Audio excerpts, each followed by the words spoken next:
Thank you all for your comments, taking the time to do that. We'll move on to the panel responses. We can just start in order here.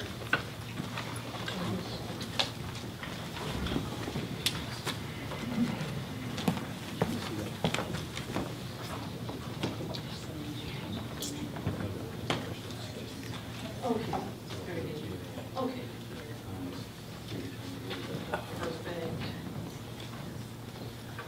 Thank you so much, and good evening. My name is Christine Kilduff. I have the honor of serving as your state representative since 2015.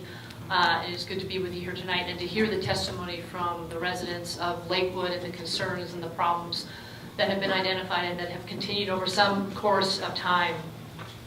That all said, just so you know, I am a former prosecutor and assistant attorney general. I'm a mother to 2 daughters, one just starting college and one at Curtis High School. So I see this issue from that vantage point as well as that of a legislator. So we clearly have here in Pierce County, as well as in Lakewood, a situation where we have a disproportionate number of offenders, both sex offenders as well as violent offenders in our communities. And this has been documented, it is well known.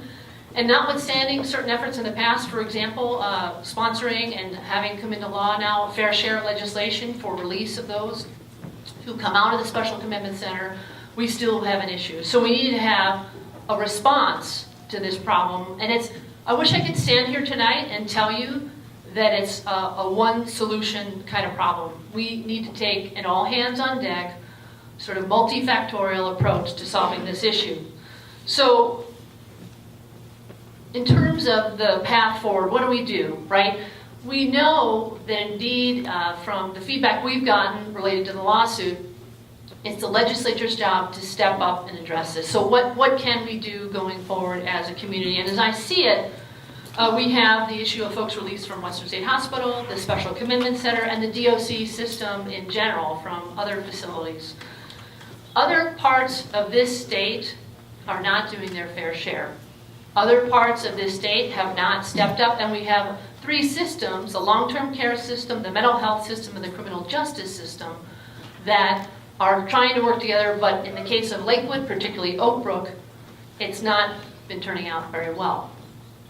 So, going forward, what we need to do is, first of all, and this was alluded to in the testimony, I appreciate it, we need to have facilities across our state that have the adequate level of care and security for folks if and when they are released, because we can't necessarily lock folks up and completely throw away the key. We have judges who are ordering the releases of individuals into the community, so the question becomes, where do they go? And the idea, back to fair share for a second, is that that county of origin, or the home county in which the crime was originally committed, that is sort of the default place to which that person has returned. But again, the data, what we know, what we're seeing, indeed, that is not happening.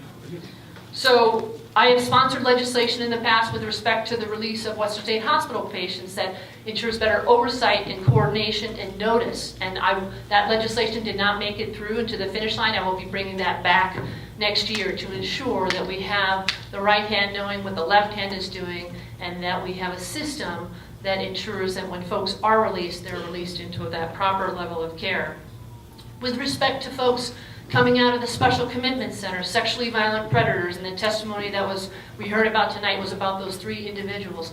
With respect to those particular releases, I've sponsored legislation that I will bring back next year to ensure that when there is release planning that is occurring, and Department of Corrections, they get involved in this, that there is a first look to the home county, not to Oak Brook, not to Lakewood, but to the home county where that person comes from. So we, again, can accomplish this principle of fair share, which really has not quite happened here in our state.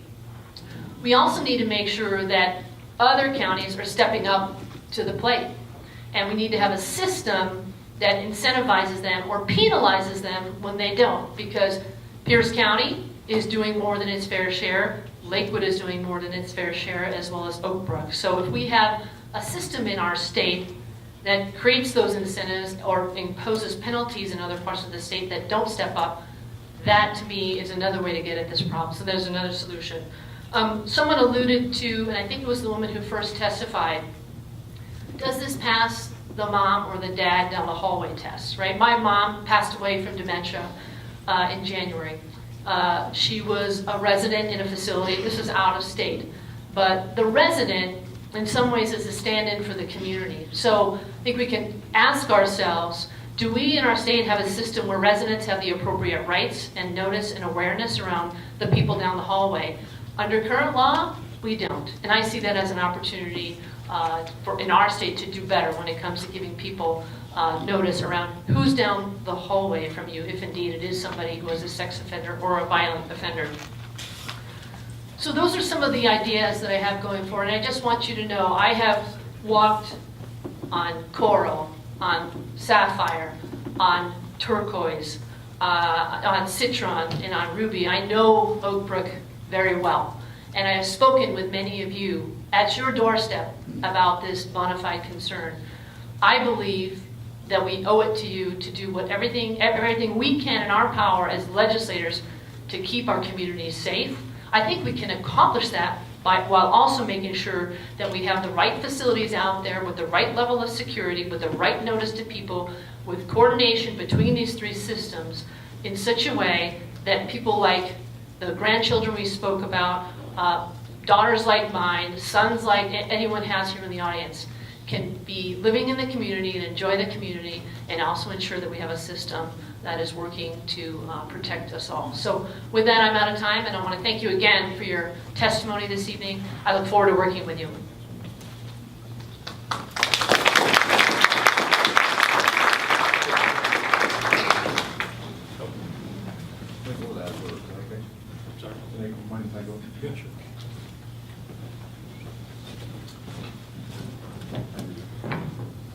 Good evening.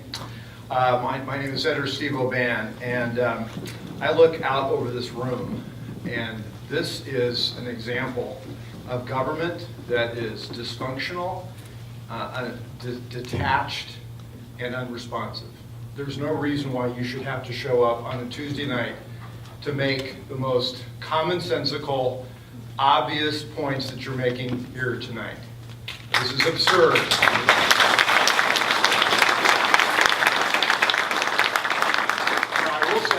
It's really encouraging to see you come out and care enough, about your community that you will take the time to do it. So that's a really wonderful point. I know we're all, very encouraged to see this.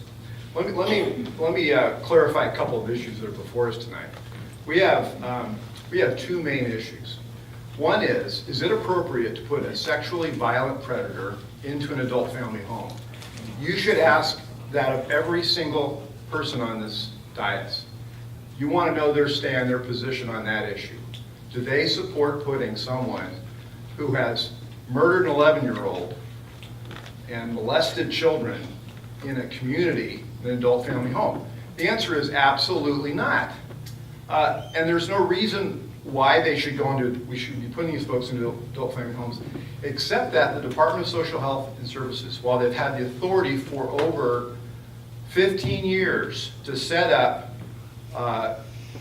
locations that are more appropriate, that are monitored, that are locked for these individuals, they have neglected to do so. They've had the authority and they haven't done it. They've had the money from the legislature and they haven't done it. And the reason they haven't done it is because it's hard. Because it's more difficult to go into a community and try to persuade the community, understandably, to put an enhanced service facility is what they're called. It's a nice way of saying a locked, secure facility for something like this. It's much more difficult to persuade a community, a municipality, to locate these facilities. And so they take the path of least resistance, and that's adult family homes. And adult family homes, as has been said, were established for elderly and those who have severe disabilities or a severe mental illness but are not violent, don't have a violent past, or not a threat to their community. But because of the, arguably, the vagueness, the Department of Social Health Services has exploited that vagueness and decided we're going to place these individuals, them from being created. Your city of Lakewood their hands are tied, and that was the issue before the court, is can we regulate how these adult family homes are to be established and where they're to be located? And the court said no. That's a state responsibility. But you're right to have state lawmakers up here, because we're the ones who need to change the law that allows either local municipalities like the city of Lakewood to zone, and if not restrict, putting violent offenders in adult family homes. Or maybe we should have an outright ban. That's the legislation.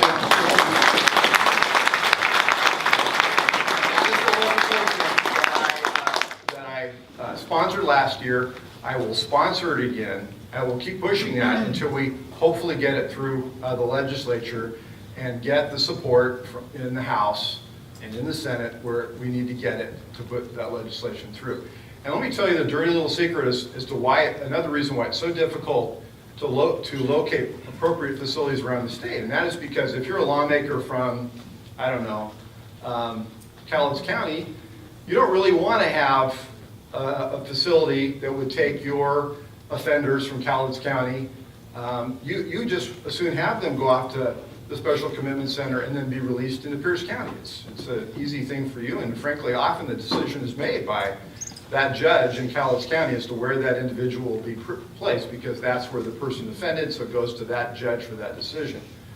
So I agree with comments about how we need better fair share legislation that makes it clear that other parts of the state have to set up these facilities so they'll take and keep their offenders in their localities. That's the second issue. But the primary issue, and the issue you ought to be grilling us on here tonight, is we should all be for a ban on putting these individuals in adult family homes.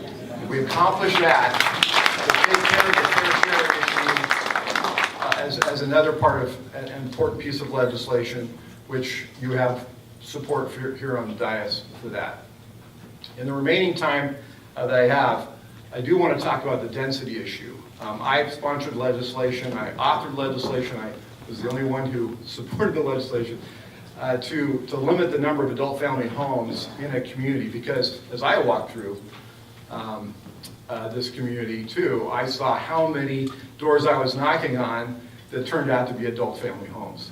And I saw, irrespective of the violent predator issue, how it was changing the complexion of your neighborhoods. And so I sponsored legislation that would limit the number per square mile, but unfortunately got a hearing, but couldn't get it through the legislature. So I'll keep working on that issue as well. But let me conclude by saying what we can do and ought to do, and you ought to insist on us doing, is an outright ban on adult family homes taking these violent predators. They were never set up for that, and they are not safe for the individuals in those residences or in our communities. Thank you.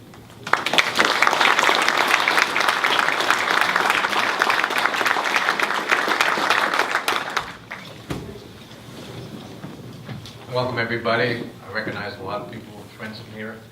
My name is Representative Dick Murray, and I've lived in this area for arrived here 42 years ago from Boston, where it's good baseball right now. Don't tell me the score, please. I'm also the father of 4 children. They're in their 30s, but father of 10 grandchildren, soon to be 11. I do have the same concerns. Let's go way back to 2003. We had a movement called Enough is Enough, and we fought hard to keep the sexual predators out of Western State Hospital, the 250 that are now on McNeil Island, that they were going to originally put in Western State Hospital, which didn't make sense not only for the patients at Western State Hospital, but these individuals will be getting ground privileges right next to our major park, Fort Silicon Park. We fought it, and we won, and they decided to put them on McNeil Island. And that's where they are right now. Unfortunately, after a certain period of time, if their judge deems them at a level where they can go to a less restrictive alternative, that's what the DSHS is now doing, is finding places to put these individuals into a less restrictive alternative. Speaking of which, we have those signs that are no sexual offenders in Pierce County. My wife for about 15 years has been telling me, honey, when are you gonna throw those away? I didn't, and I found them, and I think you're gonna find, I think a few of them are now in the Oak Brook neighborhood. So reuse, repurpose, don't throw them away after we win this battle, because it seems like it always comes back. I agree with the senator, DSHS is lazy. That's what it comes down to, they're just bureaucratically lazy.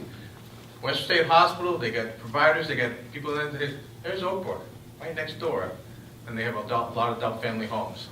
Let's put them over there. That violates all the other precepts that they say, which is to put people who have needs like that, they should be in areas where they're near hospitals, fire, and police. That's not Oak Brook. Oak Brook is a residential neighborhood on the corner of Lakewood. It's very residential. It's not near commercial services. Which also comes down to, it's a residential area. It's not a business district. And that's why these adult family homes, the biggest mistake ever made was not to have them listed as businesses and regulated. We started out small, 1 or 2 and 3, taking care of grandma, granddad, or somebody who's developmentally disabled. Everybody said, oh, that's okay.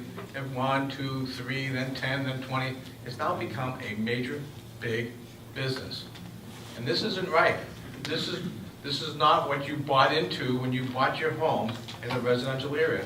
And we need to have legislation that's going to say these are businesses and that the cities are allowed to zone where they can be and how many they can be. That's just common sense. And unfortunately down there in Olympia, it is hard to get any of that legislation even heard. And if you get it heard, you get it to the floor. And then if you have to get the floor, you're going to get past the governor. Speaking of the governor, this is something where the governor needs to step in and say, enough is enough, this doesn't make sense, you DSHS don't put these sexual offenders in a residential area, not near services. And I think when you all went out there the other day when he was here on campaigning, that was very smart to go approach him because he's busy. I understand he's got a state to run and he's got national aspirations. Which is not good for our state. I think if you're going to run for a national office, you should be out of the office you're currently in. I will do whatever it takes to win this battle.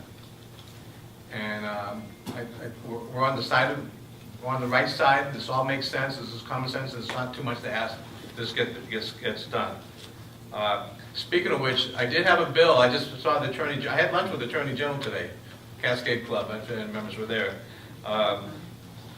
We talked about the Markham case.